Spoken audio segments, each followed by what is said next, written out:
because Buddy gave us $20 to say the Mountain West Conference is now the best G6. Well, let's get into that conversation because I'm not sure that I'm buying that.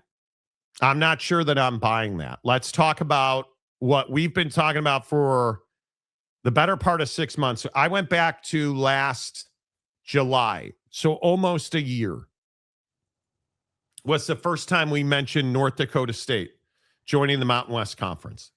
On that show, Pac-12 people came in and said, no, you're stupid. Okay.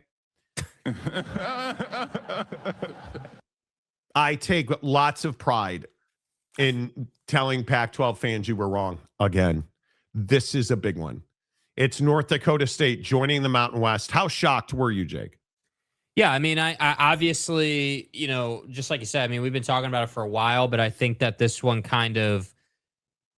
it might be harsh to say out of the blue, but definitely this was definitely out of left field for a lot of people who have not been following this. And I think that it's unequivocally a win. There's just there's just no way to spin that this is great for the Mountain West. I think that, the people criticizing this saying, well, how could you leave FCS and guaranteed championships to go to FBS? Well, because you want to improve your situation. You want to compete at a higher level. Yes. You want to, I would guess the play here for North Dakota State is, hey, well, yeah, let's try to shoot for the moon here. Let's try to compete at the highest level of the G6 with where college football is going. That should still get us access into the CFP if we're able to put that together just the way Boise State was able to put it together. And we feel that we can compete with any G6. And they honestly, in their heart of hearts, being that they made this move, they probably feel like they compete with a lot of power teams, honestly. Because you wouldn't have made this move if you didn't have aspirations of getting to the CFPs. So, yeah, I just think, it was a little bit out of left field, I think, for a lot of people. But it's absolutely a win. And I think that, everybody went, what I thought was funny is everybody last year went from, oh, well, North Dakota State's incredible. Look at this team. They're amazing, to, oh, they joined the Mountain West. What a loser team. This conference sucks. Like, you guys are just hating because it's the Mountain West. If the Pac-12 had done this, it would have been like a resounding success and everyone would have said the Pac-12 is incredible. And that's what I think this kind of smacks of. I think the hard part is it's not going to be an immediate transition. I think and the details are North Dakota State's going to pay about $20 million out of pocket, 12 to the Mountain West, 5 to the NCAA to go from FCS to FBS, and other ancillary costs. They're going to be north of $20 million to make this move, number one.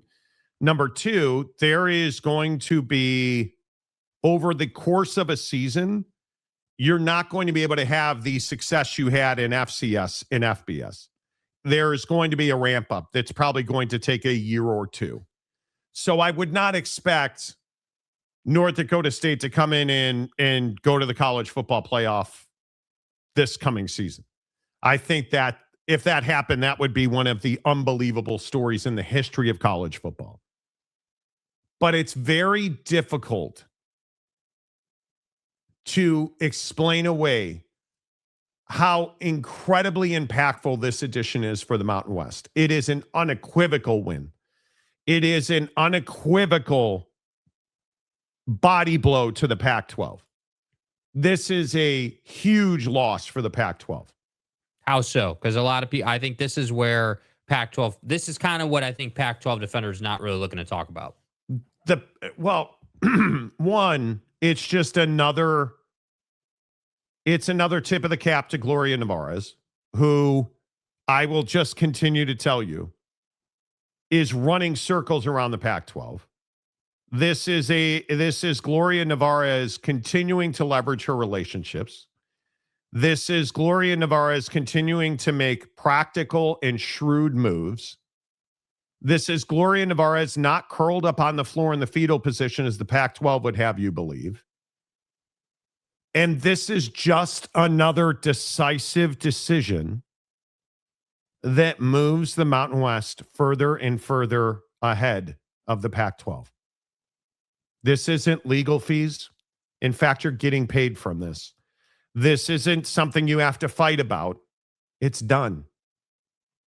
And the best part is, as much as we've heard the conversations, as much as we've talked about it since last summer, it's been very quiet for 60 to 75 days. You've heard nothing about this story.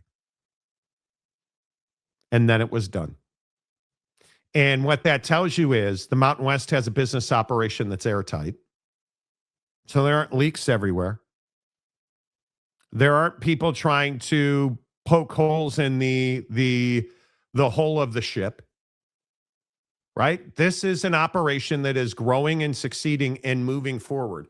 Yet if you're the Pac-12, your message is this conference sucks. They're dying. There is no way to spin it. Adding North Dakota State is an unequivocal victory for the Mountain West. Adding North Dakota State to the Mountain West is an unequivocal loss for the Pac-12. Because it is just this continuing business operation that is overcoming the obstacles that the loss of these 5 members to the Pac-12 created. It's as simple as that. Because North Dakota State is roundly respected as a football program. They are a football-only member. You now have 10 football members playing. And the other part of this that I think is so remarkable is you're going to be able to leverage North Dakota State and their championship heritage to make more deals. You're going to be able to match make up. Like, there's nothing bad about this. It just is an unequivocal win. And if you are the Pac-12, I would hope that you tried to do something similar. In fact, I know they tried to get North Dakota State and could not. And that's the other part of this that is so massive. They chose the Mountain West over the Pac-12.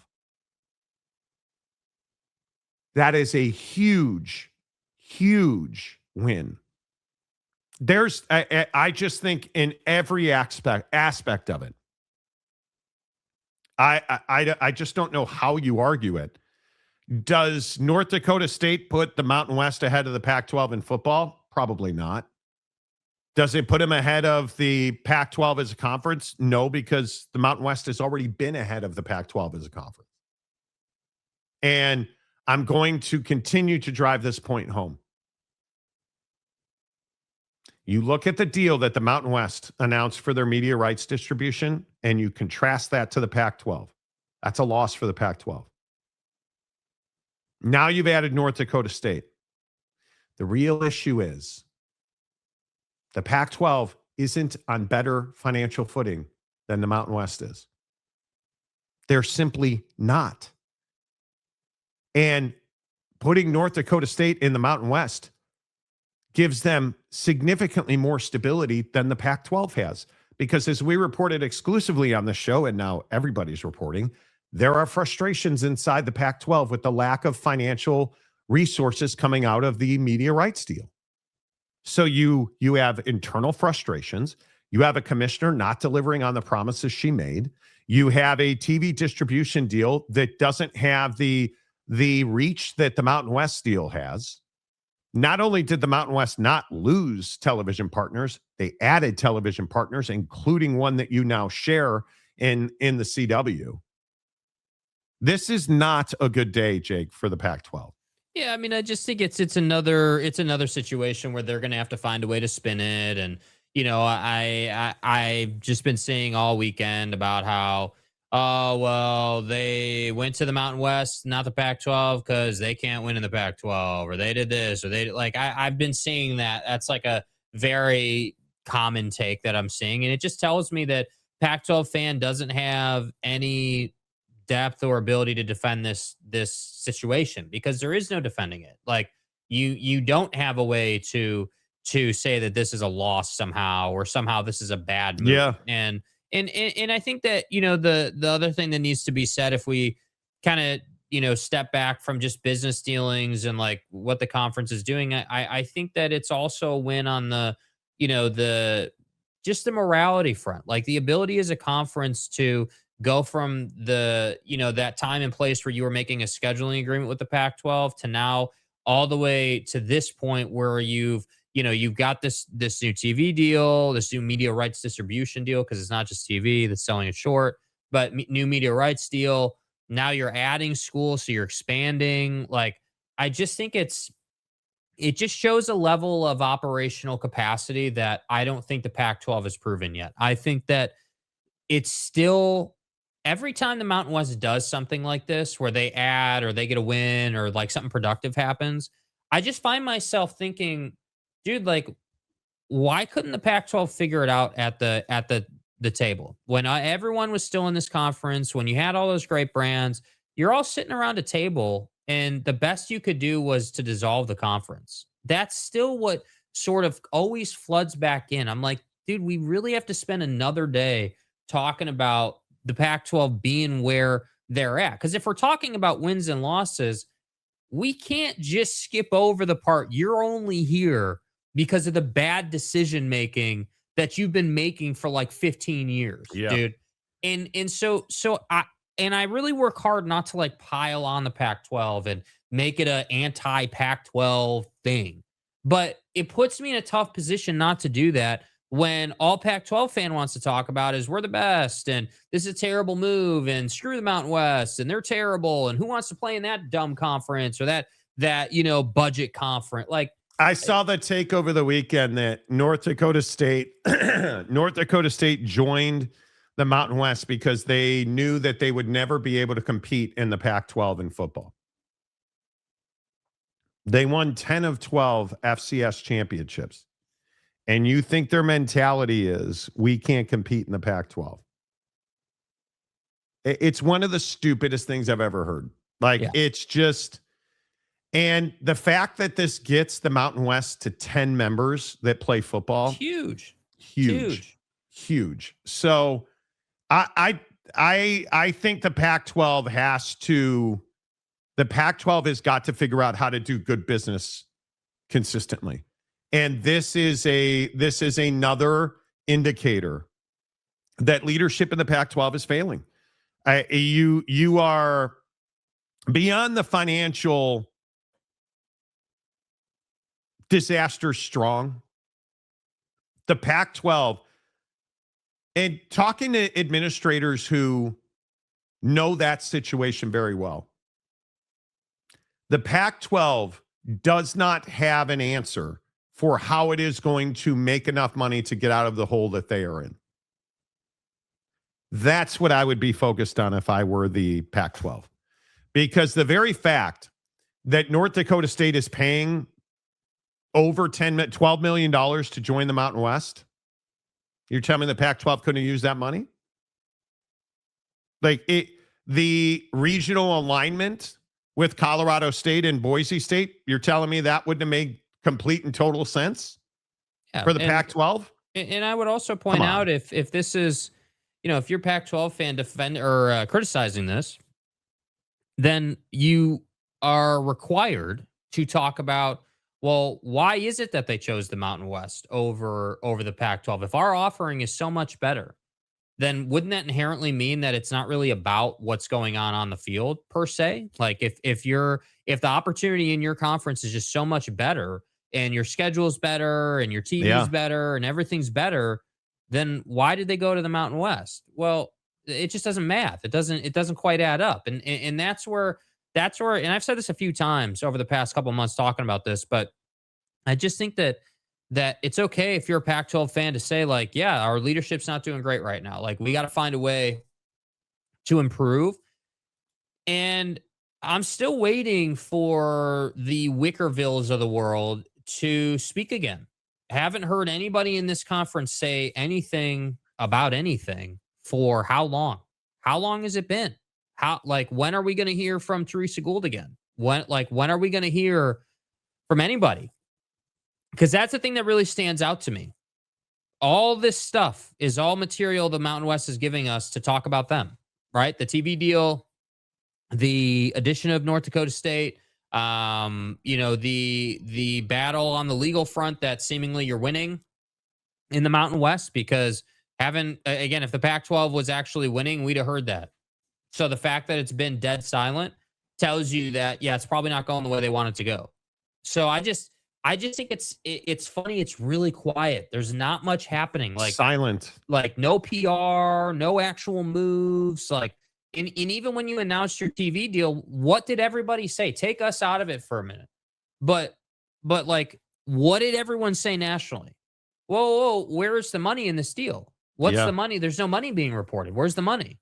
Because that's what we all care about, right? This is like this narrative in this story about Big Ten schools just being in astronomical debt, and like you're getting money talks in other areas of college football, but not out of this conference. And again, that to me continues to be the thing that speaks the most. You're not talking about your financials because your financials are not on strong footing. And anybody saying opposite of that just is either biased and doesn't want to tell the truth or is uneducated. And that's where I say this is a win for the Mountain West. This is a good addition. They chose the Mountain West over the Pac-12 for a lot of reasons. And it's just hard to get away from that. Yeah, I am like, it hurts my brain to think about the money that the Pac-12 has lost, and it never had to happen. And I continue to go back to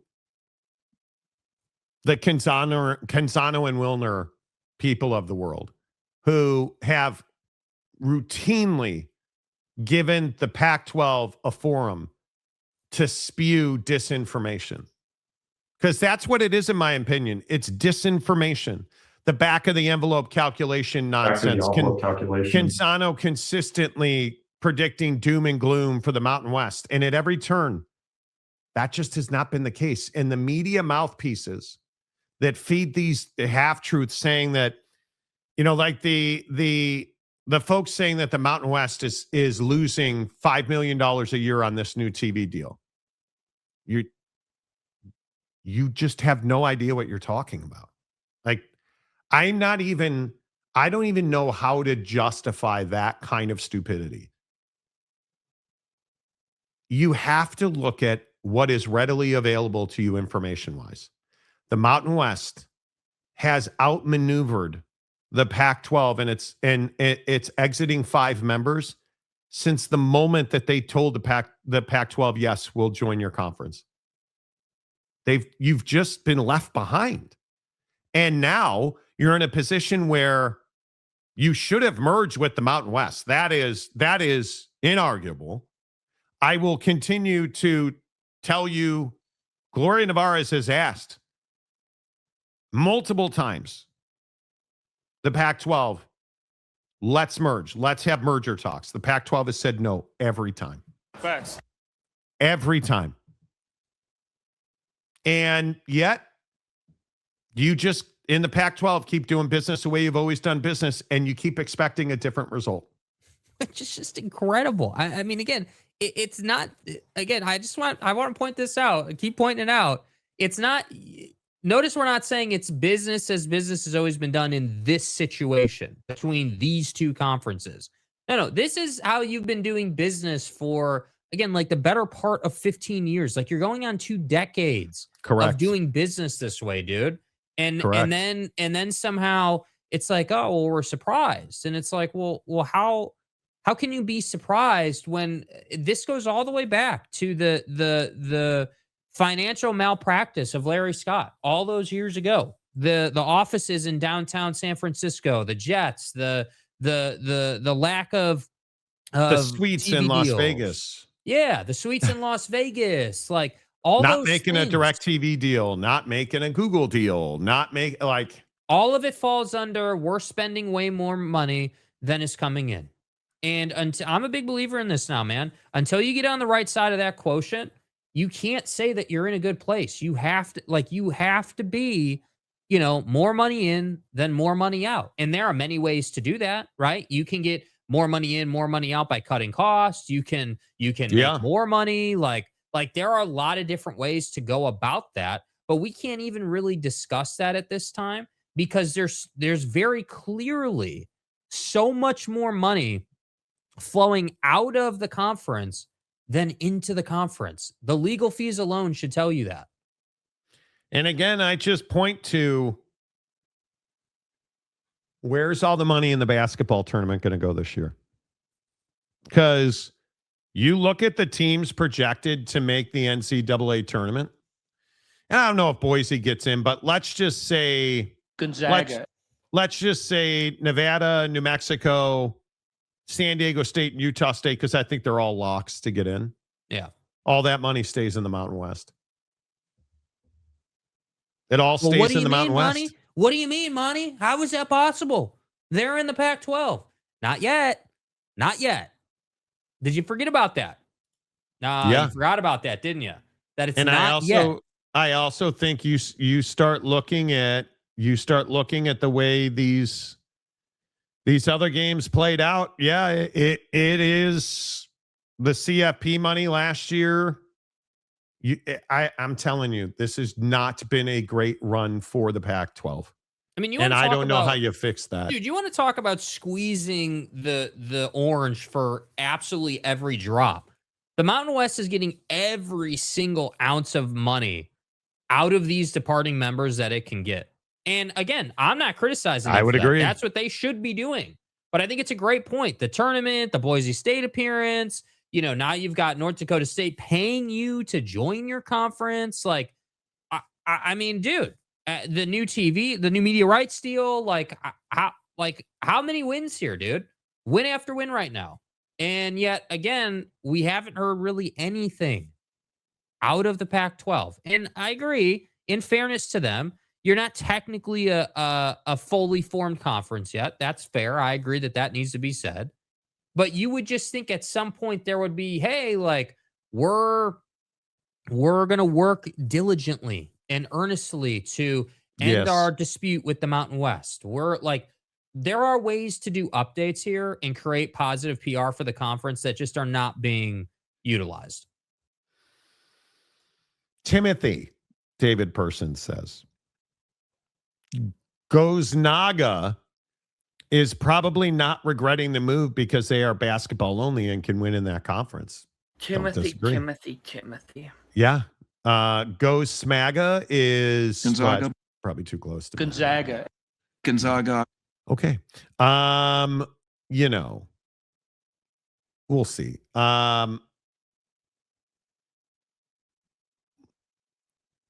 I think if you're an exiting member of the Mountain West, you're regretting your move right now today. Already. Can the Pac-12 turn it around? Probably. Will it? Probably not. Not until Teresa Gould's not the commissioner of that league.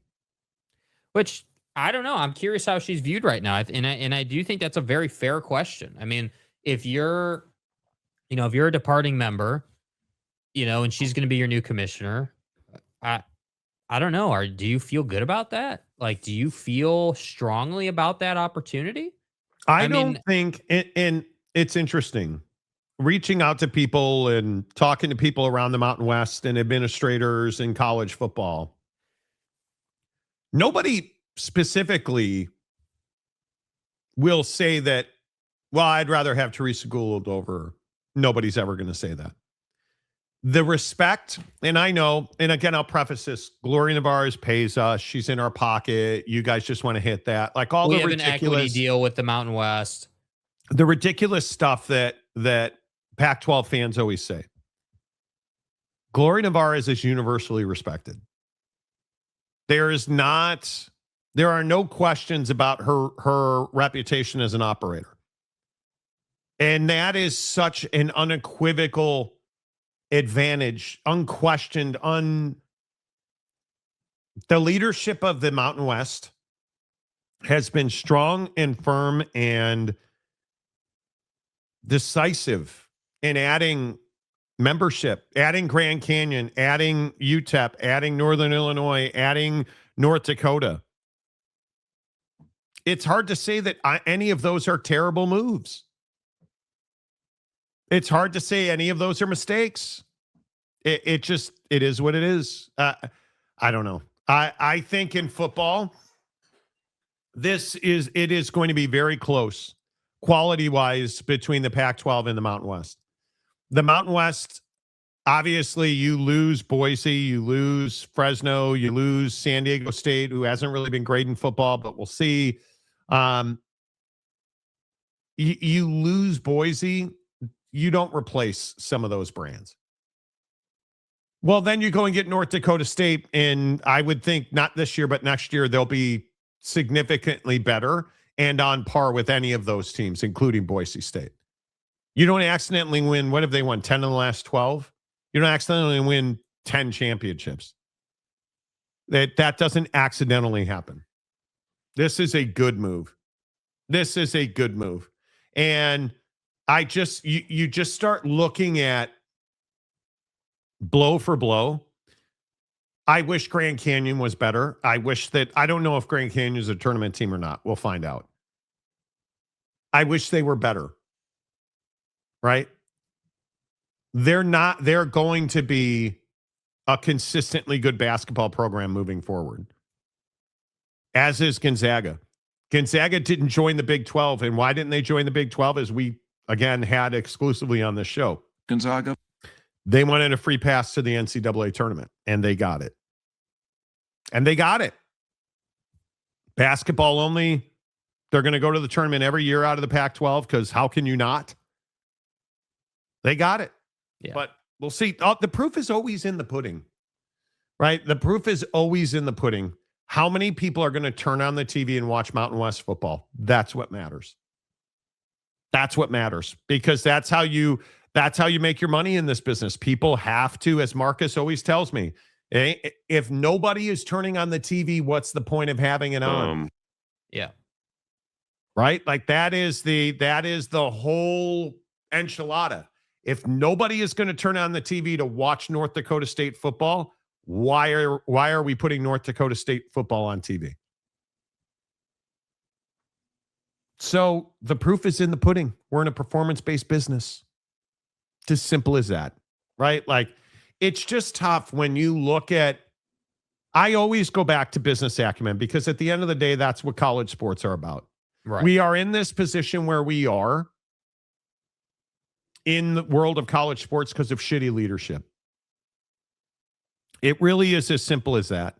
And I think that when you look at the loudmouth Pac-12 fans, they're always wrong.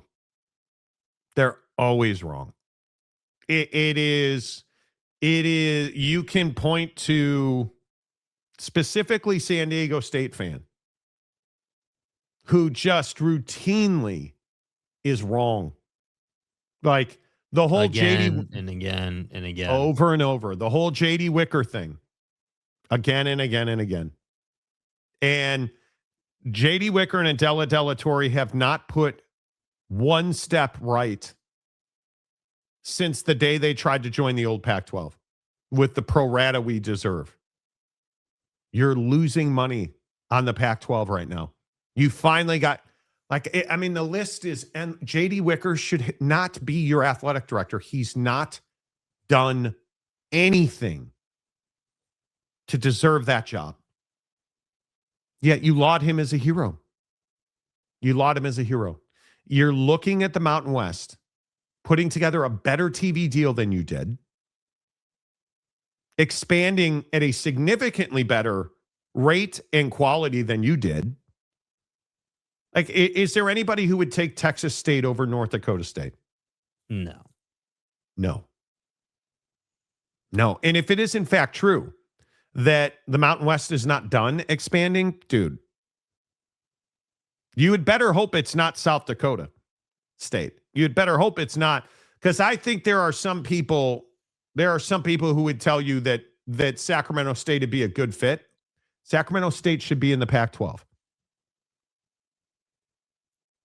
It is as simple as that. And why that has not been done yet, I have no idea. That is the logical of logical moves. Why is Sacramento State not in the Pac-12 Money. yet? That's why. It is the perfect example of the Pac-12 not operating. You have to do something. You have to do something. Sacramento State is the easy solution to what ails the Pac-12. Large market, good fan base, well-supported, financially funded athletic department at Sacramento State. It gives you the capital city of the state of California. Another anchor on the West Coast. yet it's not done yet. Why? Sacramentans absolutely support Sacramento State. It's hard to argue that that's a great move for the Pac-12. Why have they not done it? How have they not made that happen yet? Because they don't have value to sell. That's what should be scary if you're a Pac-12 fan. And if that Sacramento State move doesn't happen, and again, I've been told point blank, Mountain West is not done adding teams. If you get to, because you're not just going to have 11 teams. If the Pac-12 were to expand to 12 football members, you are almost dead in the water in the Pac-12. If the Mountain West gets to 12 football members, you are dead in the water in the Pac-12. This is not a conversation anymore. Yeah, that wouldn't look too good. And if it were me and I were Gloria, I would absolutely, and I know that they have, I would vet that flip out of Sacramento State. That would absolutely be a kick in the balls of the Pac-12 if Sacramento State were to join the Mountain West. That would be, I mean, you're essentially planting a Mountain West flag in their backyard. Pretty much. Yeah. Yeah. I don't know. We'll see, man. All the proof is in the pudding. Are people flipping on the TV to watch your product? Are they streaming your product on their phones? Right? And it's so interesting with the YouTube TV piece of this. Do you guys understand that more people now are watching YouTube TV? It's so YouTube itself, like the where you watch this show. Yeah, just YouTube. Is growing its reach on televisions. Like YouTube is growing. I think 26% of our audience watches this show on a TV. Yeah. 74% watch on a tablet or a phone. Do you understand that it's flipped on YouTube TV? Almost all of YouTube's TV's audience had been on televisions. And now we're slowly starting to see that assimilate to phones. And a lot of streaming content is proprietary to televisions, that genre. But you look at sports. Sports is available on a TV. It is available in streaming. It's available on a TV. It's available on a tablet. And it's available on a phone, a mobile device. And now YouTube TV is starting to move. They're into the middle teens of viewership on phones now. So the excuse of, well, I don't have cable, that doesn't matter anymore. Nope. It just doesn't matter anymore. And I think when you start looking at the way that the game is changing, you're going to see that sure as Shinola, it's going to matter how many people are getting your product on a phone versus a TV. And if you, and again, if you in the Pac-12 do not expand, there's only two things that you can explain that away with. Oh, well, we didn't want them. They're not good enough for us over here. Or they didn't want you. Because you can sit here and play cool guy, tough dude, spin it for your friends. But when you're laying in bed at night, looking at the ceiling and wondering why North Dakota State chose the Mountain West over the Pac-12, the hard reality sets in. People don't believe in you. People don't want to do business with you. People don't believe in the distribution and the reach that you were selling in your TV deal. These over-the-top number promises that allegedly happened. You can't back it up. And the difference is the Mountain West doesn't have to go and make up value. They have real value, tangible value to sell. And the Pac-12 does not. And that ultimately makes it very difficult for the Pac-12. Credibility is a hell of a thing. It's a huge problem. Huge problem. So we'll see. I don't think either one of these conferences is going to thrive. And I wish I was wrong about that. I've said this for over a year now. Neither one of these conferences on their own will thrive. And I don't think merging under current leadership is a possibility. The Pac-12, if they do not terminate Teresa Gould, will never merge. And I do believe if you said to those exiting members, hey, if you could, do you want to come back? I have to believe that half of them would say yes. Have to believe it. Yeah. Because now you can't make the argument that you're better off in the Pac-12 than you were in the Mountain West. There's no way to say that, dude. It's just not factual. It's not. All right, let's get to your comments on North Dakota State joining the Mountain West. And here's the question I'd like answered in the comment section. Who is better off? The Mountain West or the Pac-12? But not just who's better off. Why are they better off? That's the question today. Let's see. Mountain Mama. I watch the Monty show, YouTube and other channels on my TV via ONN box that runs Google TV. Do not like watching too much stuff on my phone unless I'm away from home. I'm with you 100%. I'm with you 100%. I don't love watching anything on my phone. I agree with that. The only reason Delaric says I have cable is because it's basically free with the deal for internet. It is. Xfinity's got screaming deals. Screaming deals. Why is Ron Loney banned? What did you do, Ron Loney? Quote, Ron Loney is banned, hasn't been present on the Monty show in a minute. He's in timeout. I don't know what as is Conundrum, or was. Conundrum's no longer in timeout, I guess.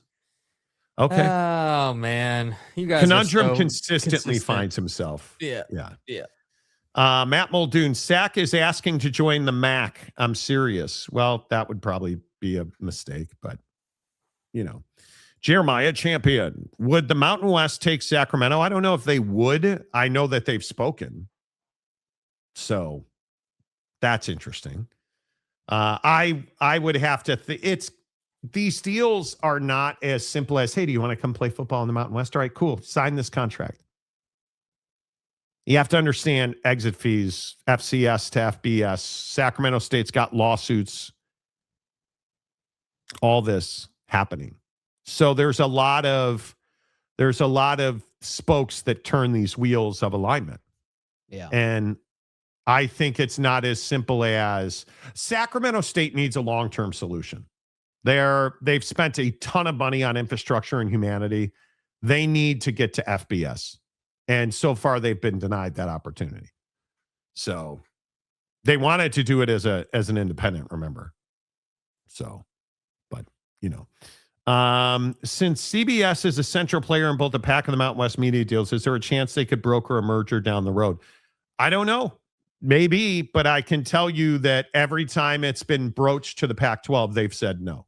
Yeah, I just don't think a merger is going to happen under this current leadership in the Pac-12. And again, this is yet another Pac-12 issue because we know for a fact that the Mountain West has broached merging multiple times, like probably, 5-6 times over the course of the situation at least. And it's just getting knocked down every time. So I like the thought here with CBS. That certainly is a possibility, but I think that this is more of a Pac-12 unwilling to do anything issue. I would agree. ONN 4K Streamer Pro is a great value. Allows you to side load apps, has plenty of memory. Fire Stick might move to their own OS. Roku is good, but restrictive for side apps. I've never been a Fire Stick Roku. Plug a box into my TV guy. My wife doesn't like me to have nice things. Mm-hmm. So she bought me a Fire TV, this Amazon TV, and it's great. I have no problem with it. It is really good. So I don't know. I think it's interesting to see how TV has evolved. We don't watch TV the way we used to in any way, shape, or form, in my opinion. Great fit. North Dakota State and Wyoming are an instant rivalry. Add San Diego State and Montana, Down the line, you have a great regional group of South Dakota State. And Montana, down the line, you have a great group regional schools where fans can travel. Yeah. What do you say about Hawaii? Like, I mean, there's just so many odd trips because of all this realignment. Ask USC and UCLA. I mean, there's a lot of that. Smart TVs sometimes will quit updating the apps on them after a few years. Not all, but some. Yeah, I don't know a thing about that. I really don't.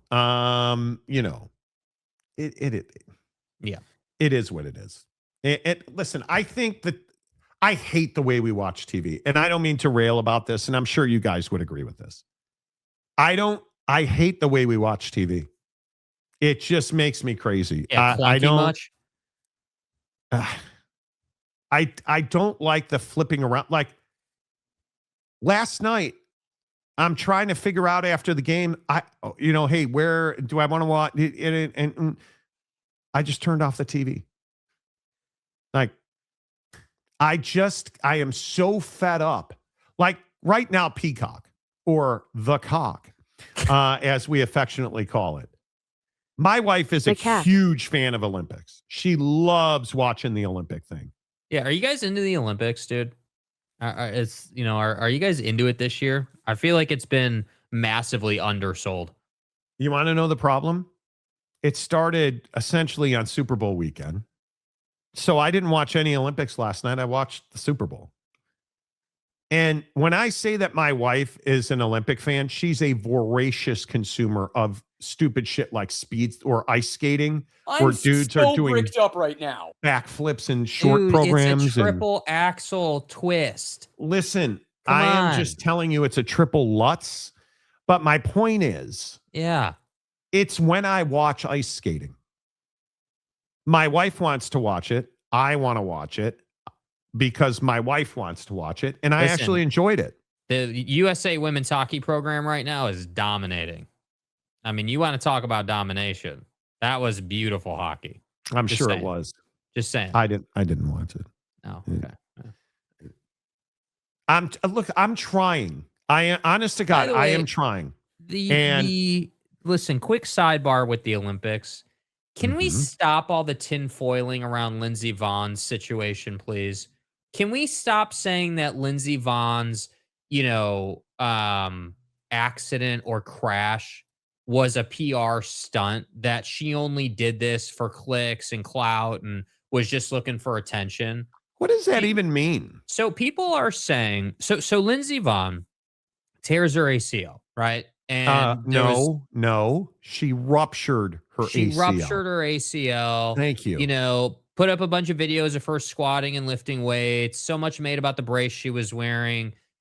First run on the downhill, gnarly ass fall because when she was turning live run. Dude. Okay, first live run, takes a crash, her arm hits the gate, pulls her body to the right. Nasty, nasty fall. And people are saying that she's only, doing this because she wanted attention, that if she really wanted to be great, she would have rehabbed the ACL and come back next time. And I just think that it's so incredibly disrespectful to the Olympic process and what these people go through, man. You really think she wanted to be out there on a ruptured ACL? You really think she was like, oh yeah, let me go and do that. That's really what we want to be doing. No, it's not. She was doing it because it's probably your last go. I think people don't understand the sacrifice that Olympians make just to compete. I think people don't understand it.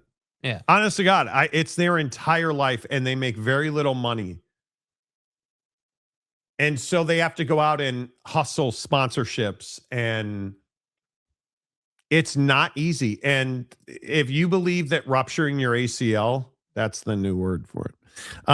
If you believe that tearing your ACL is a gimmick, you're crazy. Yeah. You're crazy.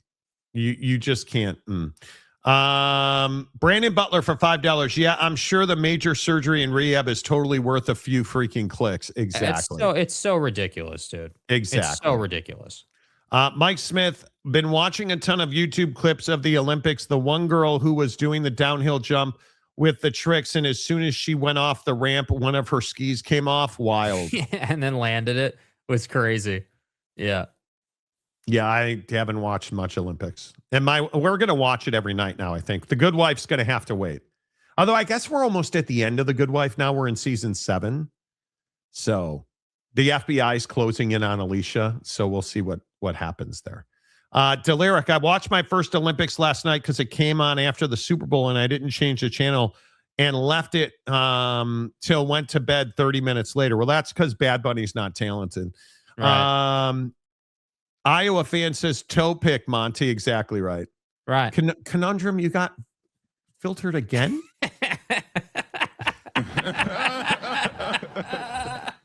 Dude, it's not that hard. Conundrum is burning in timeout. How do you get... Yeah.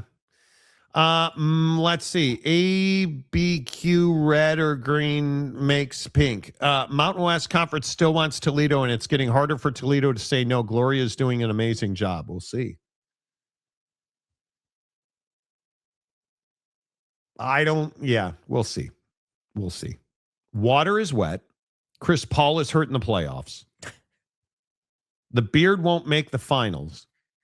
Conundrum gets the ban hammer, and the Pac-12 makes bad business decisions. The ban hammer. Dick Hammer. I could set my watch to this. Well, you're not wrong, bro. You probably should. You probably should. What was this? Marcus wants to know, what was this golf nonsense over the weekend? What do you mean golf nonsense over the weekend? You guys have been doing a great job watching the golf content on our channel.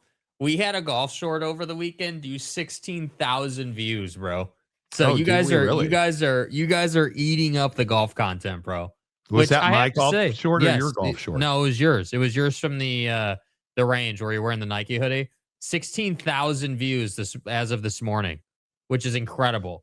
I'll take it. 252 likes too. See, you guys hit the like button, more people watch. Yeah. Oh, look at this. Gabriel's got a confession for you, Morty. Look at this. Good morning, Monty and Jake. Well, good morning. Yes. Okay. I have a confession to make. I am not a PSG fan. I left that nickname to spite you a little bit. Okay. Well, you're never getting away from that. I mean, whoa. I mean, it's entertaining, especially the swings. It is. And the environment is so beautiful as well. I don't know what we're talking about. I have to tell you that the power cut is working. Mrs. Monty and I we go to a particular jeweler, and he is a golf fanatic. And so I went to have I have a watch where I had a dead battery. So I drove out to this watch store, this jeweler. And I said, I'm supposed to be playing golf today. This was Saturday, but obviously it's pouring rain. And he goes, well, I got a tee time at up in Everett at 8:15 tomorrow morning. Yeah, I got a tournament. You want to join? So I said yes. And drug Mrs. Monty out there. One, it was really cold and really wet. And I actually played pretty well. I shot a 45 for 9 for 18. It was 18 holes. I shot 45. It's an all-time record. I shot 45. And for my second round of the year, I shot a 43 on Friday when I played. Pretty happy with that. I found my new favorite course, Bellevue Golf Club. I'm a big fan. Yeah. I'm a big fan. Open fairways, one of the things I don't miss about mountain golf is the very narrow fairways. Yeah. And one of the things that I really liked about my old course, Glenmore, was open fairways. Like even if you lost a drive left or right a little bit, you could still play it. The good news is I only missed one fairway yesterday.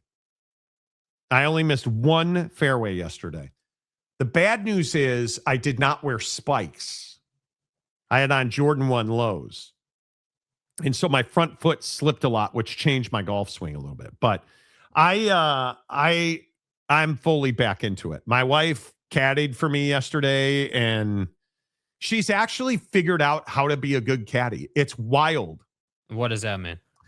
She knows how to read greens, and I don't. One of the things I'm not great at is reading greens. I putt very well. I mean, I'm actually. Yeah, I was going to say in the video, it looked like you were putting fine. It looked like you were putting good. I burned edges all day yesterday. All 9 holes. I very much burned edges. But it's because me and my wife are sitting there like talking about the read on the green. And we just had a really good time. It's too bad it was so wet and so cold. It was probably low to mid 40s the entire round. Yeah, I have a feeling that that our weekend shenanigans are going to be more of the same. Oh, do you? I haven't looked at the weather. It's supposed to rain, so I'm going to be going over to the good old sporting goods store to get a rain shell for the weekend. Oh, are you really? Yeah, well, you got to have something to play in, right? You got to have something that can wick the water. I played, let's see, Saturday. I originally only had 9 holes scheduled at my course, but it was so dead because it had rained that I wound up playing like 14 holes in like 2 hours. And it was great, but it was on and off rain. It was the classic P&W soaking moisture. Yes.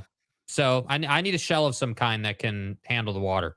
Well, I'll tell you the different golf in the PNW, you have to get ball first. If you hit behind the ball at all, you're done. Yeah. You're done. Gabriel, not going to lie, Monty, the way Live Golf is going, I think you have a shot at making a competition. I honestly, it's so bad right now. It's so bad right now. Patrick Reed grinding through the DP World Tour to get his card back is one of the best stories in golf. He's won 3 straight, dude. And what's the best part about it is nobody likes him, which is why it's not a bigger story. Well, that's true. If he was likable, I think it'd be dominating the news. With that awful Nike sweatshirt, why is my Nike sweatshirt awful? Yeah, why are you hating on that? Let me guess. Let me guess. You're an Under Armour apparel guy, aren't you? You're not even an Adidas schmuck. You're an Under Armour guy saying that the Nike hoodie's terrible, aren't you? Yeah, I love that Nike. Everything's too big on me right now. Honestly, it's everything is too. Losing weight is great, but I don't have a golf jacket or vest that fits. There's some video of me on Instagram. This jacket that I have I'm swimming in it. It is so terribly embarrassing how fat I used to be. Like it is terrible. It is absolutely terrible. Is the Mountain West better off because they have competent leadership who went and got, which is something the Pac-12 cannot say? I would agree with that. No, the logo takes up the whole body. Yeah, that's the design of the hoodie, That's the design of the hoodie. That's the whole point, brother. Let me see if I can find. Like, what do you mean? So wait, if it takes up the whole body, you don't like that. You prefer just the little swoosh, is what you're saying. That's your preferred take. All right, let me see if I can put this picture in. Yeah, the difference with for me and you, I have an elite practice facility. Yeah. I have a really, really good practice facility. That's the part that's the major advantage that I have. Is here I have a covered, heated practice facility. And so I get to practice all the time. Would that be in downloads then? There it is. So I don't have to worry about if it's raining outside or not. I can always go to the range. There's the sweatshirt. What's wrong with that sweatshirt? Yeah, I think that sweatshirt's baller, dude. I like it's so unique to have the swoosh take up the whole hoodie like that. Like you don't see that very often. With that? Yeah, I don't have any issue with that. I mean, I'm struggling with clothing right now. I'm not even going front. Now, I will say, the other thing you and I differ on is I can't practice or do anything golf related in basketball shoes. I can't do that. I have to have my shoes on. Look how fat I was, dude. Mm-hmm. Like it's just so incredible. What do you mean you can't golf? I don't in, like the one of my favorite parts about either the Scotties or the Jordan 1 low golf shoe is that there's just comfort wise, you feel like you're on the ground, but you can also lean on it. Like when you lean forward or like it Mhm. gives you that lateral support. And I don't, Yeah. it's just a thing for me. It's weird for me to wear like I can even in just a regular Jordan 1 basketball shoe, I don't even like wearing that on the range. I really like what they do with the golf shoe. And I have to have that. I don't it's just a thing. Yeah. I don't ever wear golf shoes on turf, but we pulled out the spikes last night and yeah. Yeah. Does Marty's golf IPF have an upper deck? Yes. Yes, it does. It is a double decker. I kid you not. It I've never been basically up to the sounds like second Top level. Golf, but not Top Golf. It Like, is Top Golf. Yep, that's exactly right. It's a double decker. Boy, this course that I played at Friday,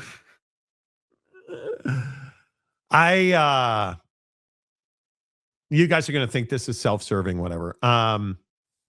I was warming up to play 9 holes Friday, and there was this group of Asian golfers there standing to my right, so in front of me. And there was this group of old men standing behind me. uh-huh. And I pull out the big stick, Yeah. and I really have been driving the ball very well.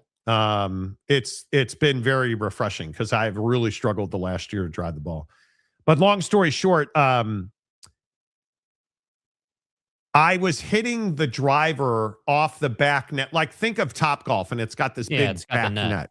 Yeah. I was hitting my driver off of that back net. I was absolutely raking. And do you ever do that awkward thing where you realize everybody's staring at you or watching you? That happened. And then one of the old guys is like, you should probably club down. Why? And I'm like, why am I clubbing down, man? What's the point of the net? And I said to him, well, thanks for the advice. And I hit one more and then I left and went and played because it was time to play. But it's just. Oh, that practice facility is on a course. Not the one where I played at where we're playing at Bellevue next Saturday. You'll see it. Okay. And they just have this back net. Gotcha. And I don't even know how far it is. It's probably only 250 or something. But I was banging balls off that back net like midway up the wall. It was entertaining. I enjoyed that. Yeah. I enjoyed that. 13 hours till pitchers and catchers reporting. Let's go, baby. I'm ready. Let's go. I'm ready. The Cubs with Bregman. We need one more bat. That's what I'll say. What is Teresa Gould's objective? What is Teresa Gould's objection to a Mountain West merger? I don't know. Yeah, well, that's Pride what and everyone's ego. questioning. Yeah, I mean, Pride and nobody ego. understands why you wouldn't want to merge. Pride and ego. Pride and ego. Yeah, I mean, I think it's almost the, and maybe it isn't pride and ego. Maybe it's more just stubbornness, right? Because I get the feeling that it's much more like, hey, we're so far down the path now, like we're almost obligated to see it through one way or the other. Like we're almost obligated to suffer from the decision or to dissolve versus just putting our pride aside and saying we made a mistake and what's best for our student athletes and really everyone involved is to merge, but they won't. Because nobody ever does the right thing. No. Whoa. Comment dump. The real question is, will the Pac-12 sue North Dakota State? Well, why not? Already paid that retainer, boys. Why not? I mean, who wouldn't want to sue someone else? I mean, come on. Idiots. Timmy, get some chips and salsa. Yeah, I mean, come on, dude. God, we're so gonna get our butts kicked by Japan when the World Baseball Classic starts, probably. That's the thing about baseball, bro. Yeah, they've got that roster. Ain't no question about that. Their dude. roster. You mean Japan's roster? Yeah. Japan's roster is. I was looking at the World Baseball Classic Saturday, and the roster for the Japanese team is ridiculous. It should be outlawed. And if they don't win, come on. I mean, if you just look at, and I just think it's fun. Yeah, their roster is, and Shohei's not going to pitch for them, by the way. I don't know if you guys saw that. He's not going to pitch. I know they've got such a shortage of arms. Oh, dude. I mean, what do they have? 15 pitchers on their roster, I think. Like, it's insane. Their roster is, I mean, even Seiya Suzuki is playing for them, my beloved. So we'll see. But the funny thing about their roster, which obviously I'm not going to be able to pull up in time here, but the funny thing about their roster is, I think it's hysterical that they have a baseball quality assistant coach in Japan. We don't have that. Are you saying the Japanese are going to commit Harry Carey if they lose? I will see myself. You should probably go to timeout. That they cannot lose. Listen, Brandon, they cannot lose. Stylishly going into word timeout is nothing to be ashamed of, dude. I can get down with that. That's cool. Banning is another thing, but word timeouts, that's fine. Yeah. Delaric, Teresa objection to merger is she would lose her job. Yeah, probably. Being unemployed is why. Chances are the presidents of schools would rather Gloria run things after all the fiascos by the PAC leadership. Yeah. But listen, I think the hard reality is I don't think that Teresa Gould is the one turning it down necessarily. She can't just summarily say no. She has to take it to her constituents.